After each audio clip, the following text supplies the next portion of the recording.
What's going on, baseball fans? How are we doing? So it's Super Bowl weekend. I'm excited for the big game, the Bengals and the Rams, but it's gotten me to thinking, which players today in Major League Baseball could have been stars in the NFL? Let's go talk about it. Starting off my list at number 10, I have Archie Bradley. Did you know that Archie Bradley was a standout quarterback in high school, and he was actually committed to go play for one of the top schools in the country, Oklahoma. He was going to go play football and baseball as well. He was talking with Chris Rose about a year ago if he had stuck with playing football, and he goes on to say some pretty interesting comments. I'm not afraid to say it. I mean, I think I would have played quarterback in the NFL, like no doubt about it for me. He says, I wouldn't change my path at all. I love where I'm at. I love the career I've had. But as a reliever, you've got to grind, man. Getting contracts, getting deals, proving your worth is an everyday tough deal. He goes on to say, look at some of the dudes who are in my class who are playing in the NFL who have had opportunities. And I'm like, gosh, man, I think I could have been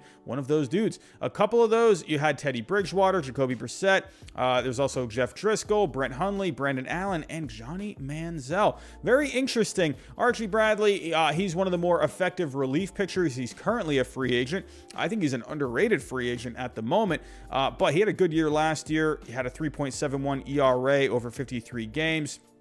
As for the FIP, it was a little higher at 4.35, but he has a career FIP of 3.73.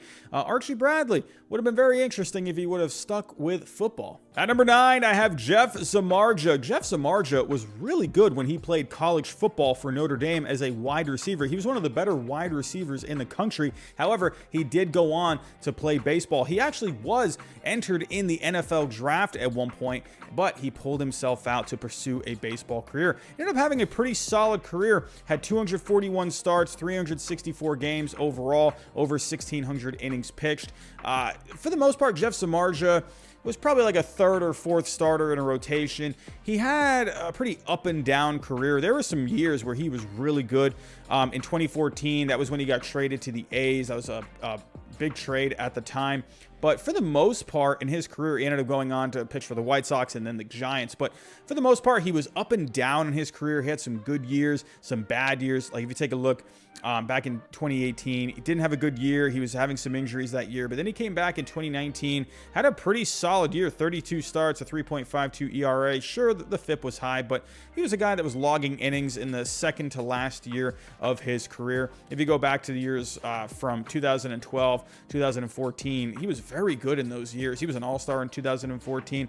Overall, Jeff Samardzija, for the most part, a pretty solid pitcher in the game. In college, though, like I was mentioning, he was one of the better wide receivers at the time for Notre Dame. I mean, look at the year that he had in 2005. 12 games, over 1,200 yards received. He had 15 touchdowns that year. He was very good. In his senior year, he was really good as well, over another 1,000-yard season.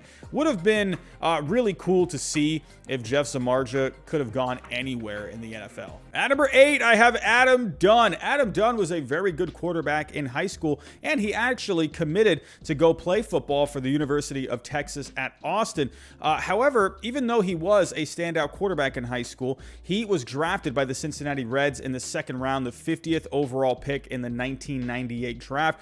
The Reds and Dunn, they actually had an agreement to where he would play minor league baseball in the summer, and he would also go play football as well. He was redshirted as a freshman, and he was the backup to Major Applewhite. And then Chris Sims ended up coming to Texas, and then that's when he was pretty good in college, and that's when Adam Dunn ended up pursuing a baseball career. And I think that was the right choice. Adam Dunn was, while he did strike out a ton, he was just insane with the strikeouts. He had a lot of home runs, 462 home runs in his career, despite a low batting average of 237. He had an on-base of 364, of 490 slugging, and an 854 OPS overall. Adam Dunn, like I said, a lot of strikeouts, but this was a guy from 2004 to 2008. He had 5 straight 40 home run seasons. That just really, really good.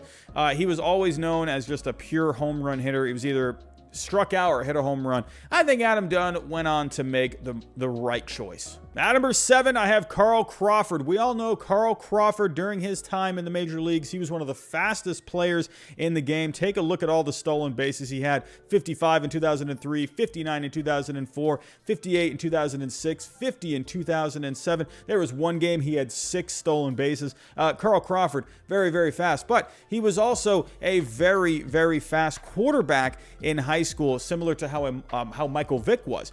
He actually was committed to go to Nebraska, but then he opted to pursue a Major League Baseball career as well. I mean, he played all the sports in high school. He was baseball, football, basketball. Carl Crawford, very athletic. I think he made the right choice. His time with the Rays, he was so good. Then he signed with my Red Sox, and he just completely fell off the face of the earth. He got traded to the Dodgers in that big trade with Adrian Gonzalez, Josh Beckett. Ended up doing a little better with the Dodgers, but his career ended in 2016. Carl Crawford, like I said, I think he made the right choice. Could he have been a successful player in the NFL possibly? I mean, hey, with that speed, hey, could that have been the next Michael Vick? We will never know, but I think Carl Crawford, he made a good choice playing baseball. At number 6, I have Kyle Schwarber. Kyle Schwarber was a very good middle linebacker in high school. He had multiple Division I offers, ended up deciding to go play baseball, and hey, I think he made the right choice as well.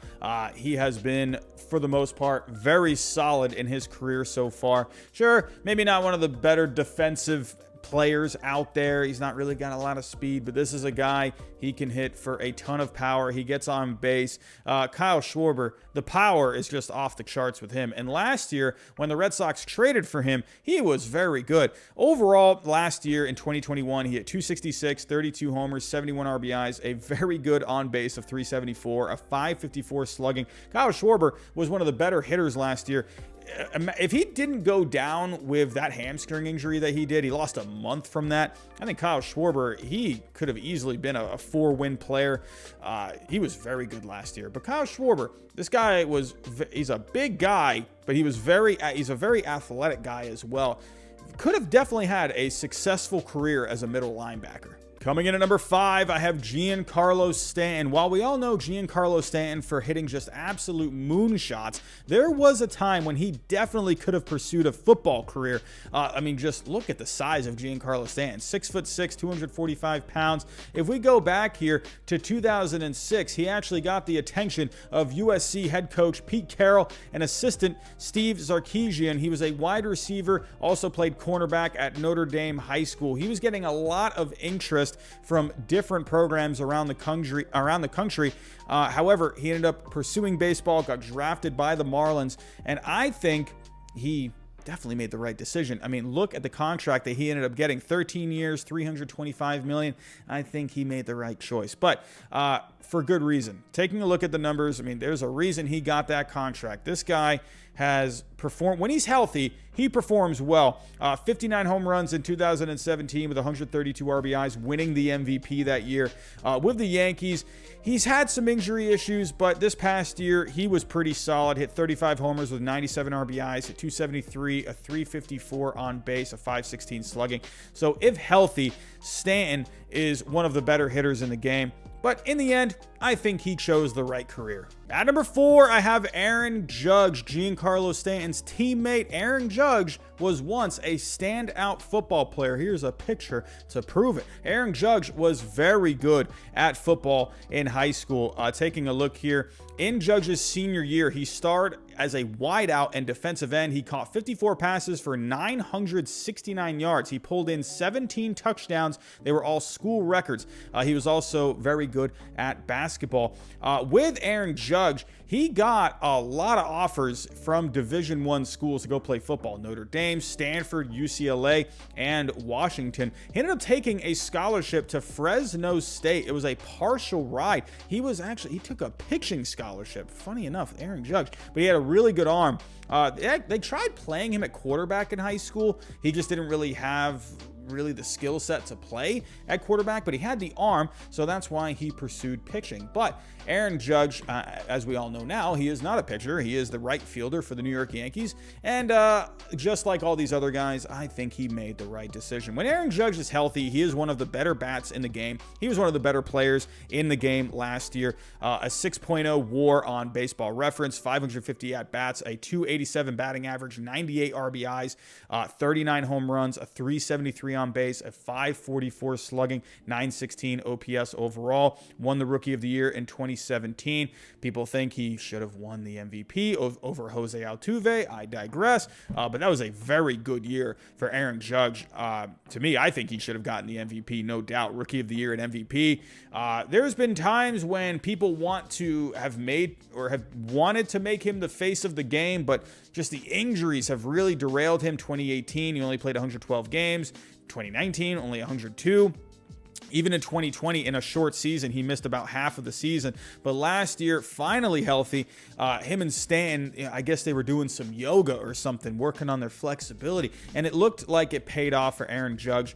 Would have been cool to see if he could have maybe, considering his height, 6'7", 282 pounds, this guy definitely had the build to play some football. Could he have been like a tight end, maybe a wide receiver? Who knows? But Aaron Judge, I think he made a very good choice. Coming in at number 3, I have Matt Holliday. Matt Holliday was once the top quarterback recruit out of the state of Oklahoma. And funny enough, one of the best college coaches of all time, Les Miles, was the offensive coordinator at Oklahoma State. Once a week, Les Miles would go to Matt Holliday's house to draw up some plays. He was convinced Matt Holliday would go to Oklahoma State. He ended up pursuing a career in baseball instead. I think he made the right choice. Matt Holliday was in my opinion, one of the more solid outfielders to ever play. A career 44.5 WAR on Baseball Reference, hit 299 for his career, over 300 home runs, over 1,200 RBIs, over 100 stolen bases, a 379 on base, a 510 slugging. Matt Holliday was just so good. He was with the Rockies when they made that run to the World Series.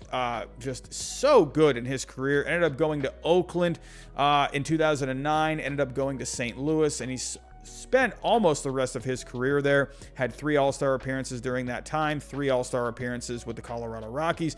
Ended up going to the Yankees, and then went back to the Rockies to finish his career. Second in MVP voting in 2007. He was very good that year. Hit 340, led the National League, a 405 on base, a 607 slugging, 137 RBIs, 216 hits, 50 doubles. Matt Holliday was so good in that Colorado Rockies run to the World Series that year. To me, could he have been maybe a very good quarterback, especially if he went to go play for someone like Les Miles? We'll never know. But like a lot of these guys, he made a good choice. Coming in at number 2, I have Alex Rodriguez. As we all know, Alex Rodriguez, one of the best baseball players of all time. Say what you will about the steroids, but Alex Rodriguez, one of the best of all time. He wasn't just a very good baseball player, an excellent baseball player in high school. He was very good at football as well. He was getting recruited by schools, including the University of Miami, which was where he went to high school at the time. Alex Rodriguez ended up getting drafted by the Seattle Mariners, and being the first overall pick of the 1993 draft, I'm probably going to pursue baseball, and I think he made the right choice. Again, yes, I understand A-Rod. He is filled with controversy, but I mean, look at the numbers this guy put up. One of the best players of all time. Hit 295 for his career, almost 700 home runs, 4 home runs shy, a 380 career on base, a career 550 slugging, over 300 stolen bases, over 2,000 RBIs, over 2,000 runs scored, over 3,000 hits. I mean, come on. Incredible. Absolutely incredible. If he had never, had the whole steroid thing, I wonder what we would be saying about A-Rod now.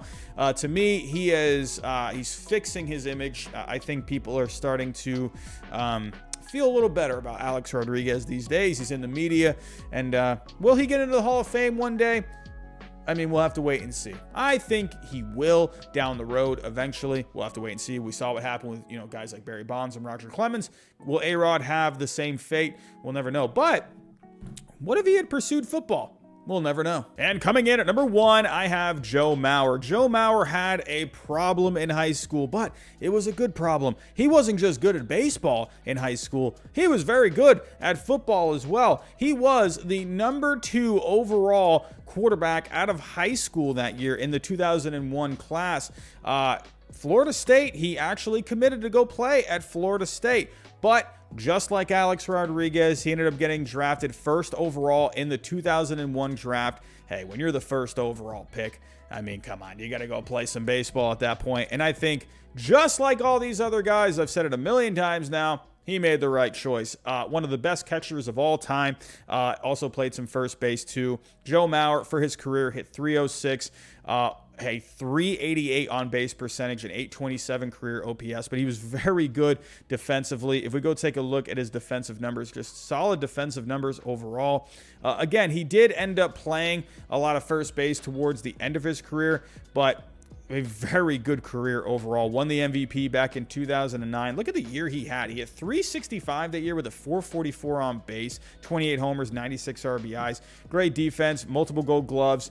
To me, Joe Mauer, he was a good quarterback. And Florida State, I mean, at the time, they really could have used some quarterbacks at that time. Who knows if Joe Mauer would have went there. And if you take a look also at this draft class, or at this class of high school quarterbacks, you had Matt Leinart at number 4. Matt Leinart was a very good quarterback at USC, ended up going to the NFL. I definitely think Joe Mauer could have had a chance to succeed in the NFL as a quarterback, but we'll never know. Joe Mauer, one of the better players to ever play the game of baseball. So that's my list of Major League Baseball players that could have played in the NFL. Let me know what you think down below. Did I leave anyone off the list? But that's all I have for right now. Thanks for watching, and I'll talk to you next time.